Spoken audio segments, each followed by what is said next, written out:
Hi folks, this is the Alicia, Mike, and Michael show, and we have a guest speaker here, Joseph May.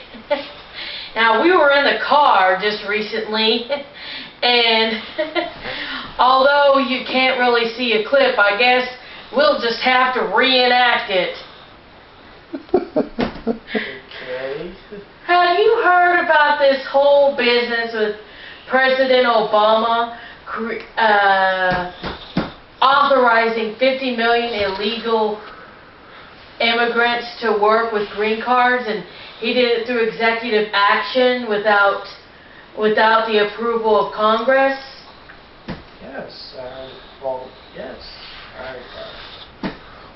What nonsense is this? Hey, what are your thoughts on this? I just dying to know. I think it's messed up because, number one, it's costing the country a lot of money, and it's making a lot of people like me that probably is having a hard time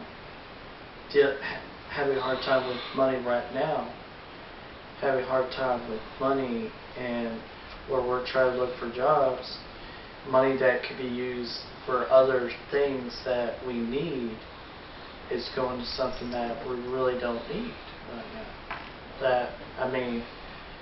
I'm glad he's thinking about people wanting to get in the country, but the reason why we have that way of people getting into the country is so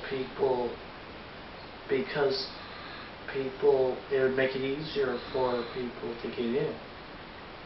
Oh, but some people are arguing that they have to have some of them have to have somewhere to go because of cruel dictators and drug cartels and all that, and terrorists, which is definitely a founded fear. But last I checked, we have a thing called asylum. Now, it costs a heck of a lot of money, and I do think that we need to do something about the costs. But what exactly were your thoughts on that? Asylum, first of all, I think this is it's an eye-opener. It's eye-opener to a lot of people that wanted Obama in office because they thought what he could do would be good, but the thing is, right now he's showing that it's not really good what's going on right now in the state. We give asylum to people who need it, and if he's out there giving 5 mil, did you say? 5 mil? 50 million. 50 million people, $50 million worth.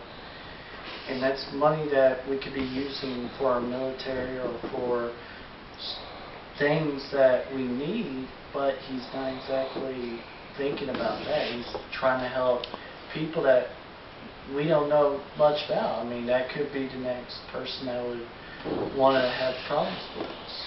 I think our political expert wanted to say something to your point. No. Because he said something about $50 million, and you were raising your hand like you wanted to say something. No, really, basically what it is that he's going to cancel 50 million people being deported. Say that again? He's going to cancel, in essence, he's doing this to keep 50 million people from being deported. And that's fine. Don't get me wrong. It's not like it's $50 million. It's just that it's 50 million people not being deported. Right. And the thing with this, though, if they need to do it the right way, if the president is helping people that are not even part of this country, but there's people that are citizens of this country that needs it. So it's kind of like President Hoagland coming over here and helping us, but leaving his citizens over there just in the dirt, in the mud, where we're eating like kings and queens, eating feasts on stuff they're over there eating stuff that are not really good for them.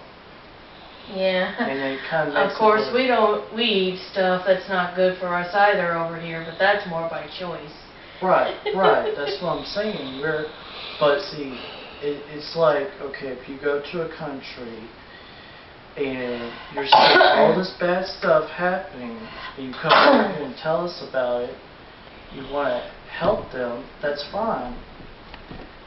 We can, but the thing is, if our president is over there helping them, What about our own? what about our own? We're kind of, it's like a parent leaving the baby,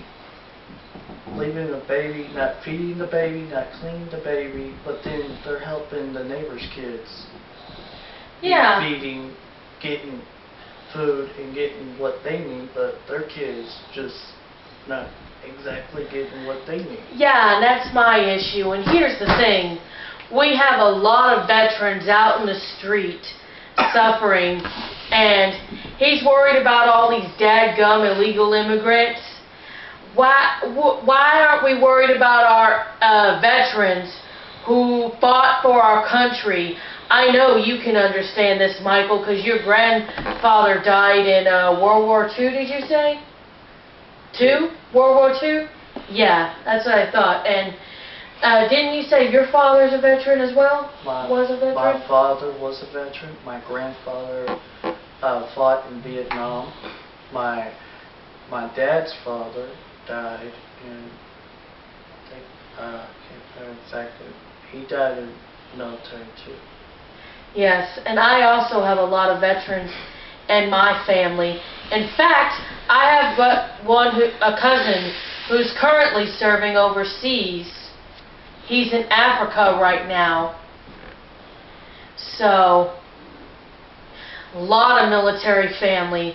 Both my grandfathers, my mom's dad and my dad's dad, my dad, two of my uncles, they're all veterans. And then my cousin, Joey, is currently serving. So yeah, this issue weighs heavily on my heart. And as Commander-in-Chief, it should weigh heavily on President Obama's too. And I want to add something. What's funny is Obama got elected because of his race. Oh yes. I'm wondering what exactly would happen when it comes election day, because right now, depending on how whoever in his political office can spin this, but this is going to really bite him in the patoot. Well, the good news is he's already finished his second term, so unless he does something like declares martial law, something like that, which would be suicide. He already committed suicide. I think that's over. Oh, Joseph. Anyways, though, seriously, which would be really dumb to do. He's not up for re-election, so we don't have to worry about him. We just have to worry about the next pea-brained idiot. Unless a person actually has any real leadership like President Bush did. Well, you never know. I mean, the only reason why Obama got elected is because of his skin color. Now, hopefully, the voters for any party, Republican or Democrat, when they understand what's going on, they'll understand that voting for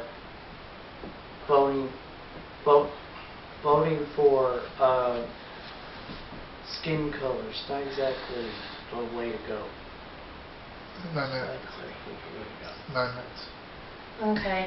And my other problem with it, real quick, is that this is a violation of checks and balances. Yes, I'm well aware that the president is allowed to use executive action. However, the Constitution has set it up to where we have a system of checks and balances We have the executive branch, that's the president. The legislative branch, that's Congress, which would be also known as the House and the Senate. And then the third is judicial. That is the Supreme Court of the United States of America.